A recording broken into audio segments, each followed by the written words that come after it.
Dan pemirsa, untuk mengetahui lebih lanjut terkait penanganan pasca gempa di sejumlah wilayah di Nusa Tenggara Timur, kami sudah terhubung dengan Deputi Bidang Koordinasi Penanggulangan Bencana dan Konflik Sosial Kemenko PMK, Bapak Lilik Kurniawan. Baik, selamat malam Pak Lilik. Selamat malam, Mbak. Baik, Pak Lilik, mungkin bisa dijelaskan bagaimana sejauh ini penanggulangan pasca bencana gempa bumi di sejumlah wilayah Nusa Tenggara Timur, Pak. Ya, baik. Terima kasih.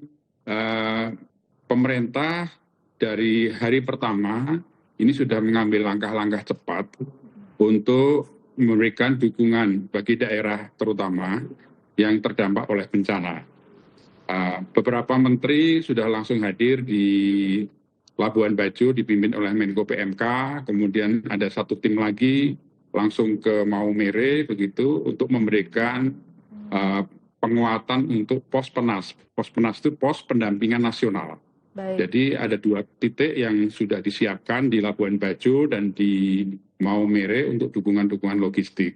Kemudian dalam waktu 3 hari pertama atau 72 jam pertama, ini teman-teman Basarnas seperti ditayangkan tadi, itu berjibaku untuk melakukan pencarian pertolongan pada masyarakat kita yang tertimpa atau tertimbun oleh reruntuhan begitu, agar mereka bisa selamat. Dan tentu saja logistik dan dukungan-dukungan sarana prasarana dasar sudah dikirim ke lokasi bencana, bahkan juga bantuan dari Bapak Presiden begitu. Baik, Pak, kalau kita lihat hari ini sudah memasuki hari keempat pasca bencana gempa dan pemerintah juga sudah menetapkan masa tanggap darurat hingga tanggal 28 Agustus 2026. Lalu fokus penanggulangan bencana saat ini difokuskan pada sektor apa, Pak? Ya, 3 hari pertama itu memang fokus di penyelamatan, tetapi setelah ini sekarang selain penyelamatan juga bagaimana pemenuhan kebutuhan dasar masyarakat itu bisa terpenuhi semua, dimulai dari layanan hunian-hunian, karena banyak sekali warga kita yang masih trauma dan mereka memilih tinggal di tenda-tenda, baik tenda yang disediakan oleh pemerintah maupun tenda-tenda yang disediakan dibuat secara mandiri di sekitar rumah mereka. Ini semata-mata untuk sambil melihat rumah mereka untuk menjaga keamanan rumah mereka. Baik. Kemudian juga pelayanan terkait dengan kesehatan. Ada beberapa memang rumah sakit, puskesmas pembantu yang hari ini belum bisa beroperasi, tetapi mulai hari ini Kementerian Kesehatan sudah menyiapkan 2 rumah sakit lapangan yang sudah diinstal dan bahkan disediakan tempat untuk operasi.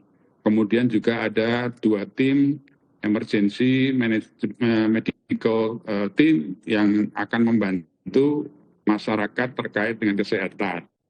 Dan juga sudah mulai dipetakan di asesmen sekolah-sekolah yang dianggap tidak layak untuk digunakan dan mana yang layak digunakan.